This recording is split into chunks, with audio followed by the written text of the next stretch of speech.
চুক্তি আছিল পৰীক্ষাত প্ৰথম বিভাগ পালে দেউতাকে এটা 4G মোবাইল কিনি দিব।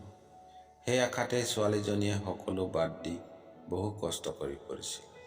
ছোৱালীজনীয়ে ভাল ৰিজাল্ট কৰিলে 10,000 টকীয়া মোবাইল এটা কিনি দিম বুলি কথা দিয়াৰ বাবে কেইদিনমানৰ পৰা পুৱাতেই উঠি অৰ্থৰ সন্ধানত ঘূৰিবলৈ লৈছিল দেউতা। অৱশেষত ৰিজাল্ট আহিল।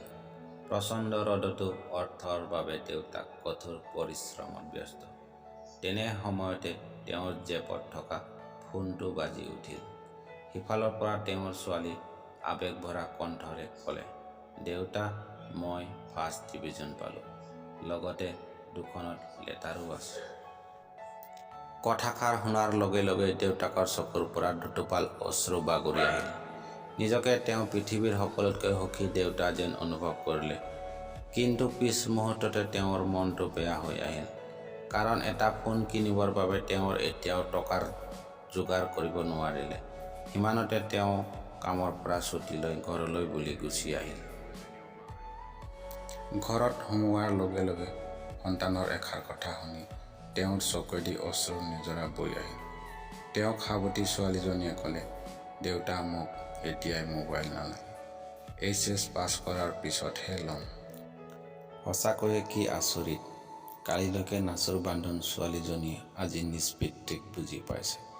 এনে ঘটনাৰ অলেখ সাক্ষী হ'ল মধ্যবিত্ত পৰিয়ালৰ ছোৱালীবিলাক, যাৰ সপোনৰ ৰঙও ক'লা হয়, যাৰ জন্মদিনো সৰু সৰু ল'ৰা ছোৱালী দুটামানক মাতি বুট মাহ দিয়েই পালন কৰা হয়।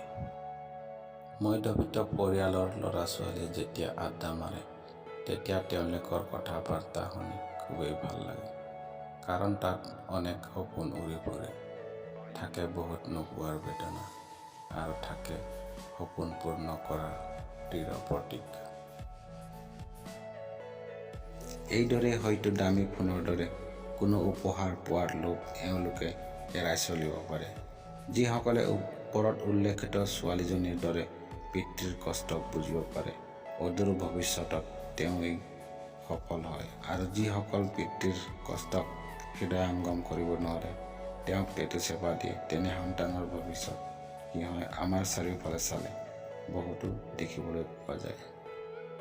সেইসকল পিতৃলৈ সহস্ৰ প্ৰণাম, যিসকলে নিজৰ প্ৰতিটোপাল ঘামৰ বিনিময়ত নিজ সন্তানক মানুহৰূপে গঢ়িব পাৰে। এই লেখা পঢ়ি থকাৰ সময়ত আপোনাৰ মনলৈ সেইজন ব্যক্তিৰে প্ৰতিচ্ছবি আহি থাকিব, যি হ'ল আপোনাৰ পিতৃ। হ'ব পাৰে তেওঁ মৃত অথবা জীৱিত, তথাপিও এবাৰ চিঞৰি কওক, মই তোমাক বহুত ভাল পাওঁ দেউতা। কাহিনীটো শুনি কেনেকুৱা পালে কমেণ্ট কৰি জনাবলৈ নাপাহৰিব। আৰু যদি ভাল পালে তেনেহ'লে চেনেলটো ছাবস্ক্ৰাইব কৰি কাষতে থকা বেল আইকনটো টিপি দিব। ধন্যবাদ।